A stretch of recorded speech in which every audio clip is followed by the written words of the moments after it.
Saat Rebecca hendak masuk ke mobil, ia terkejut karena lengannya justru menembus pintu. Saat ia mencobanya lagi, tak disangka seluruh tubuhnya bisa masuk ke dalam mobil. Meskipun ia menyapa dua orang detektif di dalam mobil itu, mereka sama sekali tidak mendengar atau menyadari keberadaannya. Detektif itu kemudian menuju lokasi kejadian pembunuhan. Saat sampai di lokasi, Rebecca sangat terkejut mendapati korban itu ternyata dirinya sendiri. Ini berarti dia hanyalah arwah yang gentayangan.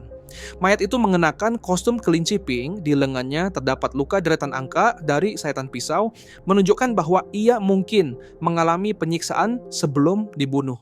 Untuk mengungkap kebenaran di balik semua ini, Rebecca mengikuti detektif itu menuju ke rumahnya.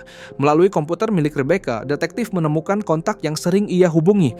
Mereka segera menuju alamat tersebut yang tak lain adalah sahabat Rebecca. Saat diinterogasi, sahabatnya mencurigai mantan pacar Rebecca karena dulunya mereka sering bertengkar.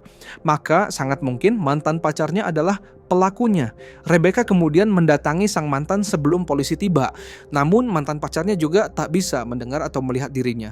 Polisi kemudian tiba dan langsung meminta mantan Rebecca menyerahkan ponsel. Setelah diselidiki, ternyata pria itu sedang berkencan dengan selingkuhannya saat kejadian berlangsung, sehingga memiliki alibi yang kuat.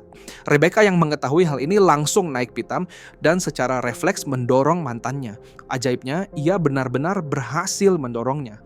Saat itulah Rebecca sadar, jika emosinya memuncak, ia bisa menyentuh benda di dunia nyata.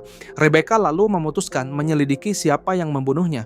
Ia menuju ke kantor polisi dan menemukan sejumlah barang bukti. Saat menatap foto bersama sahabatnya, ia tiba-tiba teringat sesuatu.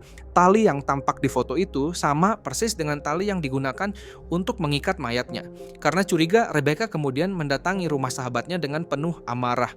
Namun saat sahabatnya berbicara pada adiknya, Rebecca tanpa sengaja mengetahui bahwa si adik ternyata sudah lama diam-diam menyukai dirinya. Ia kemudian membuntuti adik sahabatnya dan menemukan fakta bahwa bocah itu terobsesi dengan topik kekerasan berdarah di internet. Kini kecurigaan Rebecca tertuju pada adik sahabatnya.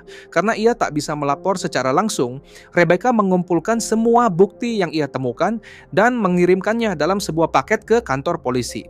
Keesokan harinya, seorang polisi membuka paket itu dan menemukan banyak bukti penting, termasuk stick game milik si bocah yang tertulis angka yang sama pada mayat Rebecca. Setelah menghubungkan semua bukti, ia pun langsung menyadari bahwa bocah itulah pelaku pembunuhan sesungguhnya. Kasus pun akhirnya terungkap.